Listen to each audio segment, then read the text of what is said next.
सदगुरु की साची नवाजी। गुरु प्यारी सात संगत जी, बड़े प्रेम और सत्कार से बोलिए धन निरंकार जी। प्यारी सात संगत जी, आज का टॉपिक है ज्ञान।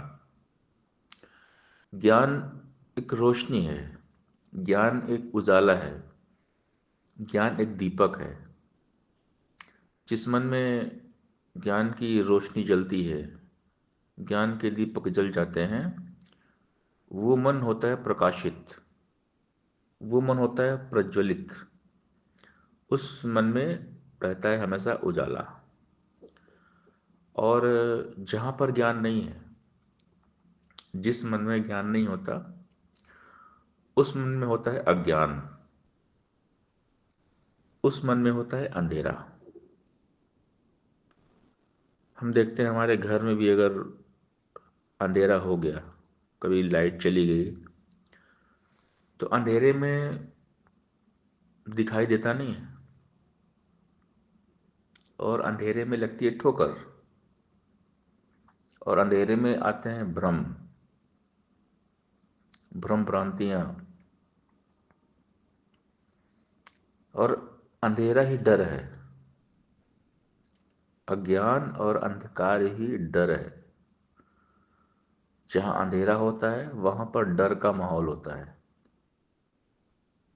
जहां पर अज्ञान है वहां पर डर का माहौल होता है। तो अज्ञान अंधकार भय है। लेकिन जहां पर रोशनी है, प्रकाश है, जिस घर में उजाला है,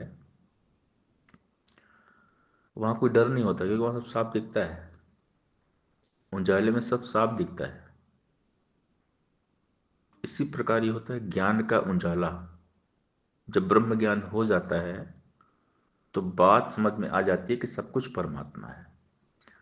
कण कण में है सूरत तेरी, पात पात पर तेरा नाम, इधर उधर चहुओर निहारूं, तेरी सूरत मेरे राम। चंदन में हो खुशबू तुम ही, गंगा में हो निर्मलता, तुम ही तेज हो सूरज अंदर, चंदा में हो शीतलता। फूलों में सुंदरता तुम हो, कलियों में हो कोमलता, मतियों में मति तुम ही, तू ही कला तू कौशलता। सतगुरु सच्चा बूटा तू ही, दसवां द्वारा तेरा देश, कहे अवतार गुरु ने बख्शी अपनी बोली अपना वेश। यानी कन कन में परमात्मा को सदगुरु ने दिखा दिया कि जर्रे जर्रे में खुदा है, कन कन में परमात्मा है। संसार जी ने पूरा क्लियर किया है कि परम पिता परमात्मा कण कण तेरा वास, करन करावन हार तू सब कुछ तेरे पास, अंग संग तुझको देख के अवतार करे अरदास, तू शाहों का शहंशाह मैं दासों का दास। यानी शहंशाह जी, सदगुरु जी इतने डीप पे गए, निरंकार कितनी डीप गहराई पे गए, उन्होंने ये लिख दिया कि अंग संग तुझको देख के महसूस किया उन्होंने, अवतार करे अरदास, तू शाहों का शहंशाह मैं दासों का दास। और उसके पहली लाइन में क्या लिखा है कि कन कन तेरा वास, और करन करावन हार तू, यानी सब कुछ तू ही कर रहा है। बात को समझें, शहंशाह जी जो यहाँ पर समझा रहे हैं कि करन करावन हार तू सब कुछ तेरे पास, कि तू अंग संग है और करने कराने वाला सब कुछ तू ही है, सब कुछ तू ही कर रहा है। इस बात को हमने समझना है कि सब कुछ परमात्मा ही कर रहा है। इसलिए जीवन में जो भी हो रहा है प्रभु की रजा है, अच्छा हो रहा है बुरा हो रहा है, जो भी हो रहा है सब ठीक हो रहा है, ये ईश्वर की मर्जी है। ईश्वर की मर्जी क्या है, किसी की मर्जी चलती नहीं है। तो यही है ज्ञान, यही ब्रह्म ज्ञान, ब्रह्मानुभूति। ब्रह्म ज्ञान मतलब कि कण कण में ईश्वर है, ब्रह्मानुभूति, ब्रह्म का बोध करा दिया गया। इसको महसूस करो, इसको एहसास करो, एक कण कण में यही है, सिर्फ यही है, और यही सब कुछ करता है। बहुरूपीय है, सब कुछ ही करता है, इसके रूप नाम अनंत है, सब कुछ यही करता है। इंसान के वश में कुछ नहीं है,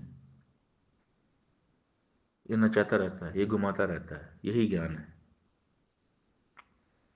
ब्रह्म ज्ञान मतलब सारे भ्रमों को समाप्त सदगुरु करते हैं। ब्रह्म का ज्ञान भ्रम का नाश, ब्रह्म की प्राप्ति भ्रम की समाप्ति। तो ब्रह्म ज्ञान जो हमें दिया गया है ये उजाला है, ये प्रकाश है। तो जब मन में ये ब्रह्म ज्ञान रहेगा तो मन में उजाला रहेगा, फिर कोई भ्रम भ्रांति नहीं रहेगी।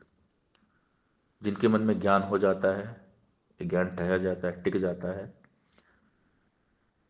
उनको हमेशा एहसास रहता है कि जो भी हो रहा है सब प्रभु की इच्छा में हो रहा है, और प्रभु की मर्जी में जीना ही ज्ञान है। प्रभु की इच्छा को स्वीकार कर लेना ही ज्ञान है। तो ये ज्ञान बहुत गहरा है, ज्ञान बहुत अनंत है। जितना जितना हम ज्ञान में डूबते जाएंगे उतने उतने अनुभव हमें मिलते चले जाएंगे। सत्संगत जी प्यार से बोलिए धन्यवाद जी।